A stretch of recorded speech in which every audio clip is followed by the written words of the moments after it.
अस्सलाम वालेकुम नाज़रीन, वेलकम टू ऐवान न्यूज़। ऐवान न्यूज़ में आपको खुश आमदीद कहते हैं।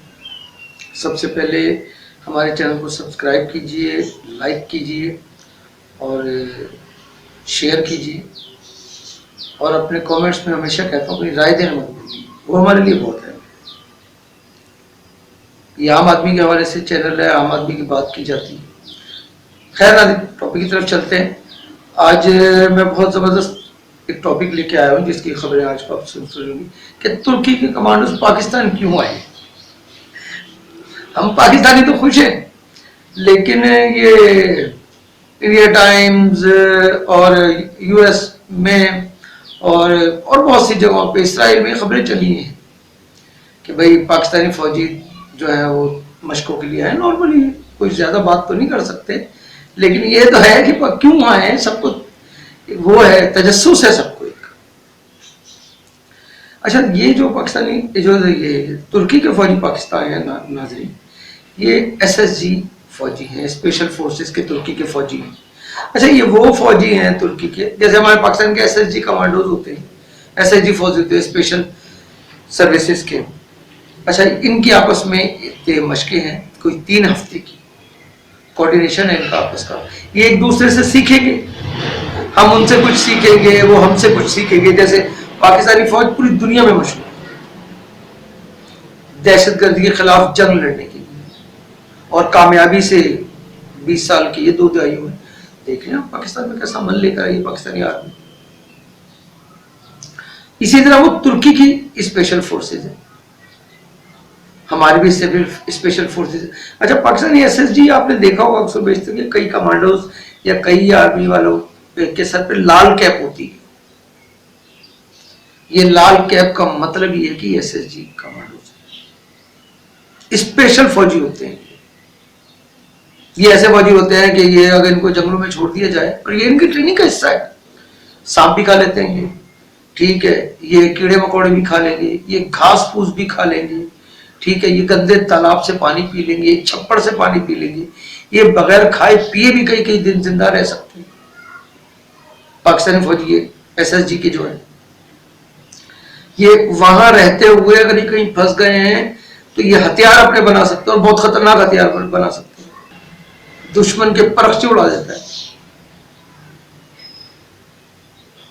ये जंगलों में रहने के आदी होते हैं, ये हेलीकॉप्टर्स पर जो है वो कूदना, जंपिंग, हाई जंपिंग, इवन ये कह ले एवरीथिंग एल्स, हर चीज इनको सिखाई जाती है।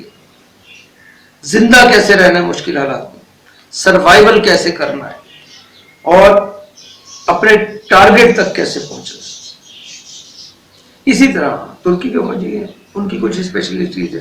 तुर्की जैसे ड्रोन बहुत अच्छे बनाता है, तुर्की के पायलट बहुत अच्छे हैं, एयरफोर्स बड़ी तुर्की की तगड़ी है। इसी तरह ये कोऑर्डिनेशन है 3 हफ्तों की। अब परवेज मुशर्रफ, जैसे मैं बताऊं, परवेज मुशर्रफ फौजी थे, अक्सर बेहतर कह रहे हैं मैं एक फौजी हूँ, एसएसजी कमांडो, मैं डरता वरता नहीं हूँ, उनका जुमला था एक।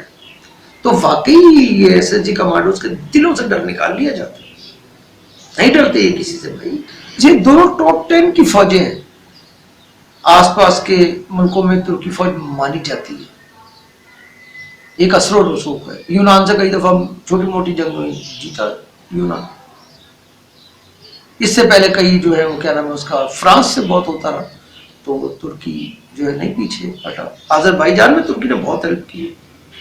इवन ये कि तुर्की जो है वो बहरी जहाज, ये बहरी बेड़ा जिसको कहते हैं, वो बना रहा है, बहरी जहाज नहीं, बहरी बेड़े जो, और वो पाकिस्तान को दे भी रहा है। 2018 में एक मुआहदा भी हो चुका है तुर्की से, वो बहरी बेड़े देगा। कुछ पाकिस्तान में भी बन रहे हैं, ड्रोन भी दिए उसने और दे भी रहा है पाकिस्तान के भी इस तरफ। तो एक बहुत अच्छा कोऑर्डिनेशन है तुर्की और पाकिस्तान का, जिनसे लोगों को तकलीफ है।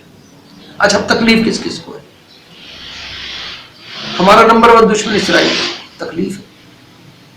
इंडिया को तकलीफ है, सऊदीया को तकलीफ है, यूएई के तकलीफ है, अमेरिका को तकलीफ होगी क्यों नहीं होगी? सऊदीया को और वो यूएई को तो खास किसी वजह से तकलीफ है। वो समझते हैं कि हरमैन शरीफैन जो है वो हम उसके मालिक हैं, आले सऊद जो है। तुर्की कहता है हम इनके खिदमत गुजार हैं, और बिल्कुल 600 साल तक तुर्कियों ने किया है, वो अर्तुगरुल ड्रामा भी आपको बताया, बल्कि बताया होगा इमरान खान ने आपको कहा था कि जब अर्तुगरुल ड्रामा देखे तो बड़ा प्रेशर आया था बहुत सारी चीज़ों पे।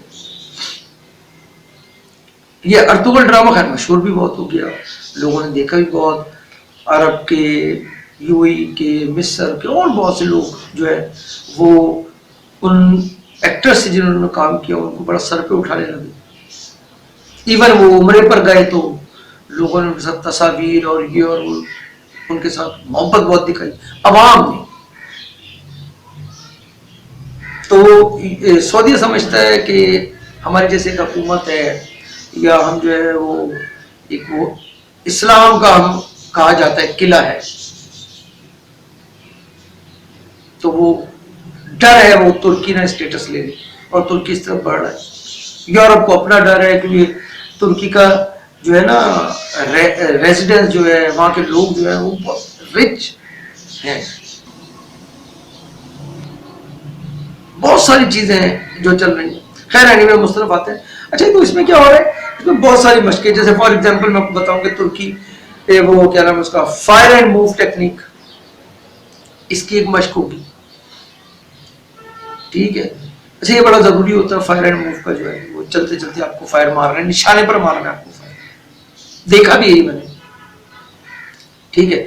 दहशतगर्दी के खिलाफ जिस तरह पाकिस्तान ने जंग जीती है, जिस तरह पाकिस्तान ने जो है वो इसको इन 2-3 दिहाइयों में काम किया है, हम वो तुर्की को सिखाएंगे, हम भी तुर्की से सीखेंगे, ठीक है।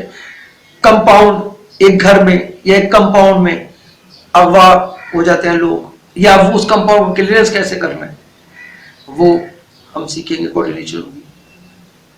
जो लोग अगवा हो जाते हैं वो कैसे क्लियर करवाने, कैसे उनको छुड़वाना है, ये वो होगी। और ये जदीद असले के साथ होगी, और ये किसी भी आर्मी के लिए ये जदीद चीजें इंक्लूड होना बहुत जरूरी है। जाहिर सी बात है फिर वो भी हम भी अपनी चीज इंक्लूड करेंगे, तो ये सारी कोऑर्डिनेशन ये सब चीजें मिलके ये जो है ना इंशाल्लाह ताला एक अच्छा कॉम्बिनेशन बनेगा। और मैंने आपको बता दिया कि किन किन को तकलीफ होगी, किन किन को नहीं होगी। चाइना अमेरिका का भी अभी एक नया मसला आ गया है, वो दोनों आपस आमने सामने, इसके ऊपर एक व्लॉग बाद में मैं इंशाल्लाह मैं आपको करके बताऊंगा कि क्यों है, क्या है, क्यों चाइना और अमेरिका, जो बाइडन के आने के बाद भी सामने आया है। हालांकि जो बाइडन ने तो एक अच्छे बयान दिया था, सब कुछ दिया था, ठीक है। उसके अलावा पाकिस्तान, चीन, ईरान, तुर्की 3 मंसूबा है, वो शायद मैंने कहा था पहले भी आपको बताया था। तो ये चाइना का 4-5 महीने का जो है वो सामान वो पहुंचाते थे, ये 4-5 महीने लगते थे उस ट्रेन में। जाहिर सी बात है 4-5 महीने लगेंगे तो सफर भी ज्यादा है, पेट्रोल भी ज्यादा है, डीजल भी ज्यादा है और बहुत सारी चीजें ज्यादा, वो आपको ज्यादा खर्च हो जाएंगी। तो अब वो काम 15 दिन में हो जाएगा, वो भी एक अमेरिका और उसका इशू चला। खैर वो मैं आपको बाद में बताऊंगा और क्या क्या इशू थे, क्या क्या नहीं थे। तो एक छोटा सा था नाज़रीन मेरे था, तो मैंने आप लोगों से शेयर कर लिया। खैर इनमें अपने मेज़बान मोहम्मद अफराज को इजाज़त दीजिए, और पाकिस्तान जिंदाबाद।